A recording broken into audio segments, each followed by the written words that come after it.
A governing council served the empire with clear executive divisions. Each acquired region was assigned a local administrator. Families served in king-making capacities. Oyo, as a northern Yoruba kingdom, served as a middleman in the north-south trade and connected the eastern forest of Guinea with the western and central Sudan, the Sahara, and North Africa. The Yoruba manufactured cloth, ironware, and pottery, which were exchanged for salt, leather, and most importantly, horses from the Sudan to maintain the cavalry. Oyo remained strong for 200 years. It became a protectorate of Great Britain in 1888, before further fragmenting into warring factions. The Oyo state ceased to exist as any sort of power in 1896. Benin. The Benin Empire was ruled by the Kwo-speaking Edo people, and by the mid-15th century it was engaged in political expansion and consolidation in the region. Under Obas, the state was organized for conquest. He solidified central authority and initiated 30 years of war with his neighbors. At the time of his death, the Benin Empire extended to Dahomey in the west, to the Niger Delta in the east, along the West African coast, and to the Yoruba towns in the north. The Oba ruled with advice from the Uzama, a council consisting of chiefs of powerful families and town chiefs of different guilds. Later, its authority was diminished by the establishment of administrative dignitaries. In particular, Ue's grandson Oba Azugi eroded the power of the Uzama and increased contact and trade with Europeans, especially with the Portuguese, who provided a new source of copper for court art. After the 16th century, Benin mainly exported pepper, ivory, gum, and cotton cloth to the Portuguese and Dutch, who resold it to other African societies along the coast. Women wielded political power in the empire. For example, the Queen Mother, who produced a future Oba, wielded immense political influence. Benin was never a significant exporter of slaves. By the early 1700s, the empire was wrecked with dynastic disputes and civil wars. It regained much of its former power in the reigns of Oba Irisoyan and Oba Ekinguda. In 1897, the British sacked Benin City. Sungbo's Aredo and the walls of Benin were built in the first millennium CE. Prior to 10th century CE, Niger Delta and Igbo, the Niger Delta, comprised numerous city-states with numerous forms of government, comparable to those of the Swahili people in East Africa. These city-states were protected by the waterways and thick vegetation of the delta. Some, like Bani, Kalabari, and Wari, had kings. Others, like Brass, were republics with small senates. Those at Cross River and Old Calabar were ruled by merchants of the ECP Society. The ECP Society regulated trade and made rules for members known as house systems. Some of these houses, like the Pebbles of Bani, were well known in the Americas and Europe. The region was transformed by trade in the 17th century CE. The Igbo primarily lived east of the delta, with the exception of the Anioma on the west side of the delta. The Igbo kingdom of Enurai rose in the 10th century CE, with Enurai denoting its leader. It was a political entity composed of villages, where each village was autonomous, dependent with its own territory and name, and recognized by its neighbors. Villages were democratic, with all males and sometimes females a part of the decision-making process. Graves at Igbo Ku contained brass artifacts of local manufacture and glass beads from Egypt or India, indicative of extra-regional trade. The Aro Confederacy was a political union orchestrated by the Igbo subgroup, the Aro people centered in the Aro Kukwa Kingdom in present-day southeastern Nigeria. It was founded at the end of the 16th century, and by the 18th and 19th centuries, their influence and presence reached across eastern Nigeria into parts of the Niger Delta and southern Igala, later migrations, through pathways taken by caravan or via travel. Amid the Almoravid period, a West African population may have introduced the 29 beta-thalassemia mutation found in notable amounts among African Americans into the North African region of Morocco. Painted rock art from Manding peoples are found largely in Mali, where Malenk and Bambara peoples reside. The Manding rock art, developed using black, white, or red paint, is primarily composed of geometric art forms, as well as animal and human art forms. Some of the Manding rock art may relate to circumcision rituals for initiates. During the 15th century CE, migrations from the northern area of Guinea and southern area of Mali may have resulted in the creation of Manding rock art in the northern area of Mali, southeastern area of Burkina Faso, and Dogon country. Slave trade. Following the collapse of the Songhai Empire in the 16th century CE, a number of smaller states arose across West Africa, including the Bambara Empire of the Lesser Bambara Kingdom of Karta, the Fula Kingdom of Kaso, and the Kanadugu Empire of Sikaso. European traders first became a force in the region in the 15th century. With the 1445 establishment of a Portuguese trading post at Arguing Island, off the coast of present-day Senegal, by 1475, Portuguese traders had reached as far as the Bight of Benin. The Atlantic slave trade began almost immediately after this.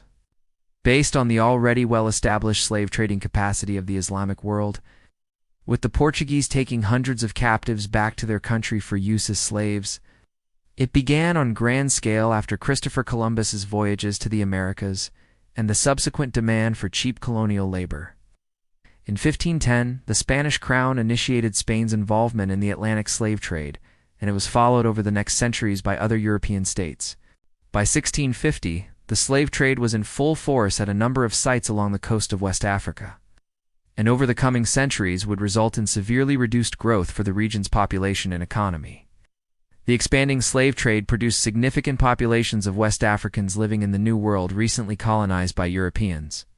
The oldest known remains of African slaves in the Americas were found in Mexico in early 2006 and are thought to date from the late 16th to mid-17th centuries. As the demand for slaves increased, some African rulers sought to supply the demand by constant war against their neighbors, resulting in fresh captives. States such as Dahomey and the Bambara Empire based much of their economy on the exchange of slaves for European goods, particularly firearms that they then employed to capture more slaves. During the colonial era, the Dutch colonial authorities in West Africa were active in recruiting African slaves into the Royal Netherlands East Indies Army, as it was believed that black Africans were more immune than Europeans to the tropical diseases present in the Dutch East Indies. Recruitment changed format after the Atlantic slave trade was abolished by European and American governments in the 19th century. For instance, 1831 was the first year when only volunteers were accepted for the Royal Netherlands East Indies Army. Slavery in the Americas persisted in some capacity after the end of the Atlantic slave trade, till Brazil abolished it in 1888. Today's descendants of West Africans make up large and important segments of the population in Brazil, the Caribbean, the United States, and throughout the New World, a modern genetic research study of African Americans. In several major U.S. cities concluded that their common ancestry originated most prominently in Western Africa. Consistent with prior genetic studies and the history of the slave trade, colonial period colonization of Africa. In 1725, the cattle-herding Fulanis of Fouta Djallon launched the first major reformist jihad of the region, overthrowing the local animist, speaking elites and attempting to somewhat democratize their society. A similar movement occurred on a much broader scale in the Hausa city-states of Nigeria under Uthman Dan Fodio, an imam influenced by the teachings of Sidi Ahmad al-Tijani. Uthman preached against the elitist Islam of the then dominant Qadira Brotherhood, winning a broad base of support amongst the common people. Uthman's Fulani Empire was soon one of the region's largest states, and inspired the later jihads of Messina Empire founder Sekou Amadou in present-day Mali, and the cross-Sudan Tukulur conqueror El Hadji Martal. At the same time, Europeans started to travel into the interior of Africa to trade and explore. Scottish explorer Mungo Park made the first serious expedition into the region's interior, tracing the Niger River as far as Timbuktu. French armies followed not long after.